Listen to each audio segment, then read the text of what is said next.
Bienvenidos estudiantes de Comunicación, Educación y Desarrollo a esta sesión final de la temática Uso pedagógico de los medios en el aula, la recepción crítica de medios y los procesos comunitarios de base. En esta oportunidad vamos a recapitular una vez más la conexión que existe entre comunicación, educación y uso pedagógico de medios. Debemos tener en cuenta la pregunta ¿cuál es la finalidad de esta relación? Y empezamos a explorar desde los diferentes autores que hemos ido analizando, como por ejemplo Edgar Morán, como también Alfonso Gumucio, como Daniel Prieto Castillo y Barbero, Jesús Martín Barbero.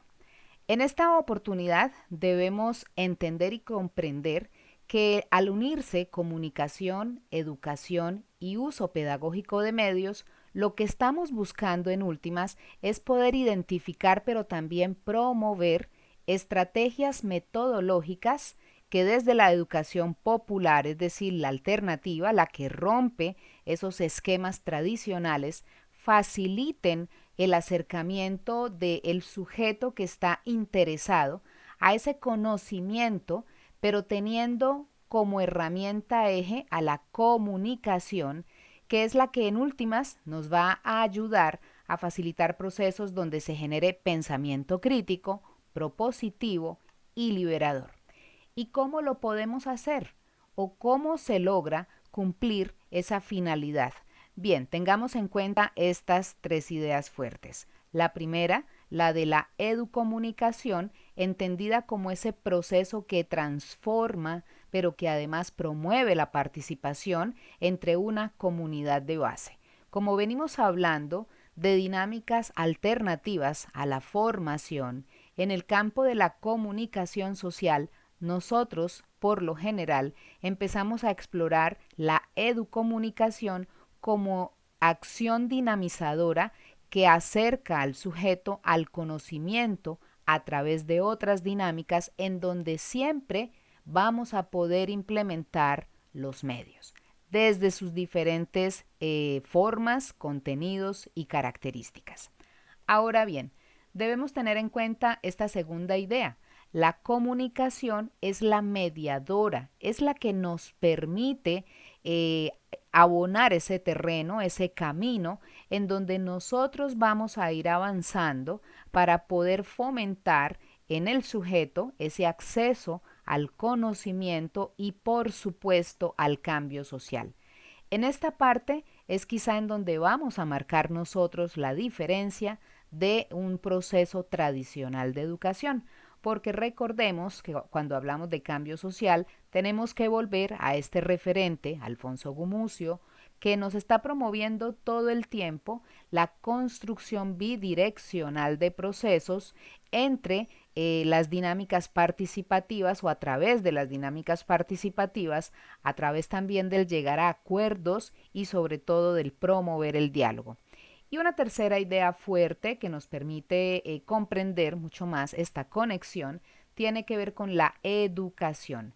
Pero es una educación que va, en nuestro caso, desde la pedagogía del sentido, como lo expone Daniel Prieto Castillo, que recordemos posibilita volver a repensar, es decir, darle un nuevo sentido, una nueva mirada a esas dinámicas o a esas didácticas de querer aprender, pero a partir de dos factores grandes, la experiencia y el afecto. Miremos un poco nuevamente esto de la educomunicación. Ustedes ya lo vieron cuando estuvieron trabajando las referencias latinoamericanas sobre comunicación, pero es el momento de empezar a profundizar una vez más qué significa esto de la educomunicación que libera, que transforma, que le da espacio, voz y lugar a estas comunidades que han sido denominadas, como lo manifestaba Freire, los oprimidos. Bien, tengamos en cuenta que la educomunicación en primer lugar es un proceso que nos lleva a este factor fundamental, percepción crítica de los medios. Por eso la unión entre la educación y la comunicación para poder generar ese pensamiento analítico en donde se articulan las experiencias y las vivencias frente a lo que tradicionalmente nos están vendiendo los medios de información. Es una dinámica que se da entre los años 70 y 80 y rompe bastante o por lo menos se plantea como una alternativa a los modelos verticales tanto de formación como de información. Y aquí entra una vez más el paradigma del funcionalismo, recordemos que es esa mirada verticalizada de causa-efecto de la información y que surge en muy buena parte desde la Segunda Guerra Mundial con el tema de la publicidad para fortalecer las líneas del gobierno nazi en su momento. ¿Cómo se caracteriza la educomunicación? La educomunicación es un proceso muy amplio, muy creativo, pero también con unas funcionalidades o con unos compromisos fuertes, compromisos en torno al diálogo, en torno a la crítica, la reflexión, la participación y la perspectiva dialéctica. Es decir, aquí estamos aprendiendo en doble vía, entre el que inquieta a partir de su curiosidad y el que resuelve o busca la respuesta en conjunto con los demás. En todo caso, siempre debemos tener en cuenta la educomunicación se apoya de las tecnologías de la información y de la comunicación y además busca impactar en las pedagogías comunitarias en la medida en que se convierta en otra forma de aprendizaje para las comunidades de base. Y vayamos ahora a esta pregunta. ¿Por qué la necesidad de diseñar estrategias metodológicas para aplicar en procesos educomunicativos?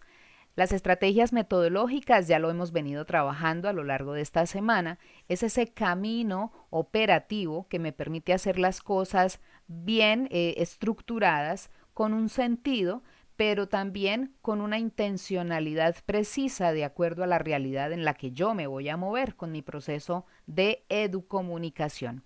Veamos entonces algunas ideas orientadoras que nos ayudan a seguir comprendiendo esto de las estrategias metodológicas. Entonces, en primer lugar, porque una estrategia de este tipo metodológica me ayuda a organizar mucho más el proceso. Le doy un rumbo, le doy un horizonte, le doy unas características puntuales. Me obliga, como orientador del proceso, a sentarme a pensar qué quiero hacer, cómo lo quiero hacer, con qué características, con quiénes, para qué y a través de qué metodologías de educación.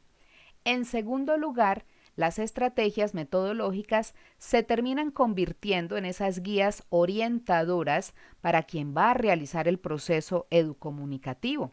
Es decir, no se trata de ir a hacer un trabajo de campo por hacer y cumplir. Se trata de ir a desarrollar una acción pedagógica con un horizonte marcado que responde a un propósito y que tiene claramente un método educativo para acompañar a esta población. En tercer lugar, nos permite trazar esa ruta de trabajo desde la mirada de las estrategias en cuanto a acciones, a tiempos, a costos, objetivos y materiales.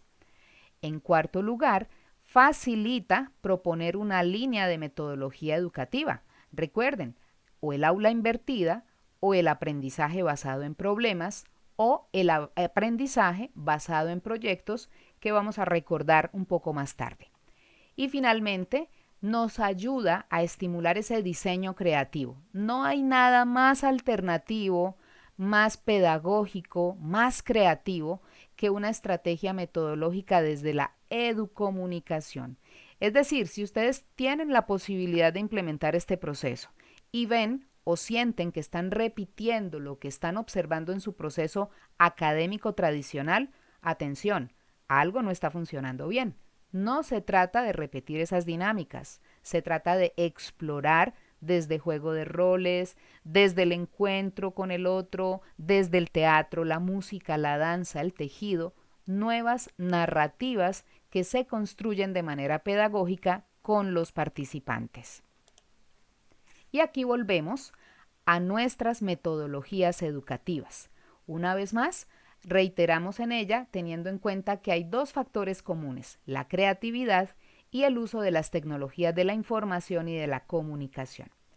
Sobre el aula invertida, nuevamente recordemos que se desarrolla cuando ese orientador que está al frente del proceso brinda la información a los participantes para que ellos los escuchen, las vean, los entiendan, los exploren constantemente desde donde se encuentren, ¿sí? Podemos trabajar incluso por aulas virtuales, como en este caso lo estamos haciendo, y se realiza un acompañamiento desde la vía tutorial de quien orienta, donde vamos a ir socializando aprendizajes y dudas, pero a partir, en primera instancia, de lo que el educando está retomando o conociendo como aprendizaje.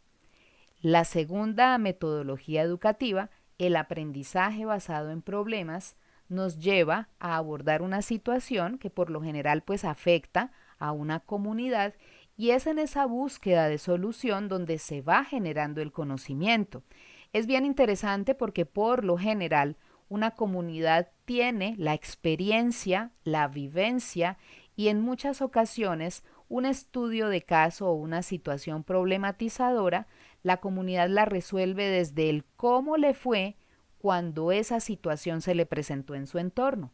Ahí podemos entonces decir que la misma resolución a esa situación se nos convierte en el aprendizaje para el colectivo. Y finalmente, el aprendizaje basado en proyectos, recordemos que se analiza en la medida en que entre todos los integrantes vamos consolidando, vamos dándole cuerpo a una idea de proyecto que vamos a ir revisando, componiendo desde nuestros conocimientos, desde la investigación, la reflexión, la experiencia. Nos va a permitir también un poco poner sobre la mesa la comprobación de esas hipótesis o de esas situaciones que ya hemos vivenciado y por lo tanto también genera esa cooperación entre todos. Aquí podemos articular y vincular en el proceso a todos los integrantes de una comunidad. Vamos ahora a nuestro espacio una vez más. ¿Qué hacemos nosotros como comunicadores sociales en formación? Que no debemos perder de vista. Unas ideas comparto con ustedes para que las tengan siempre presentes. Recuerden, tenemos que superar esos modelos tradicionales de educación, no caer en lo mismo que hemos venido criticando y que hemos venido encontrando como falencia fuerte dentro de la forma esquemática de educar a una persona, a un sujeto, a un niño, a un joven. La segunda idea, recuerden, la razón, es decir, la ciencia, más la percepción, es decir, la afectividad, siempre es igual a conocimiento. No le demos más fuerza a un elemento que a otro. Aquí estamos trabajando con los saberes de Edgar Morin también. Tercera idea fuerte que no se nos debe perder de vista. Ojo, las comunidades de base siempre están pidiendo a gritos pedagogías del conocimiento que den la posibilidad de fomentar la participación, el consenso y el diálogo. Y finalmente, el conocimiento debe encaminarse a ese análisis de realidades sociales, a esos contextos, a lo que Edgar Morin llama lo complejo en cuanto a las problemáticas y la búsqueda de colectiva de solución. No nos quedemos solamente en la minucia de lo que implica desde una sola perspectiva disciplinar. No nos quedemos solamente mirando lo local. Tratemos de explorar desde el conocimiento siempre la complejidad del saber. Aquí encontramos la bibliografía para que ustedes puedan seguir profundizando. Recuerden, seguimos trabajando con Daniel Prieto Castillo. Tenemos dos elementos interesantes que nos permiten ampliar mucho más esto del aprendizaje basado en problemas y el aprendizaje basado en proyectos como metodología de la información. Muchas gracias por su atención y seguimos en contacto.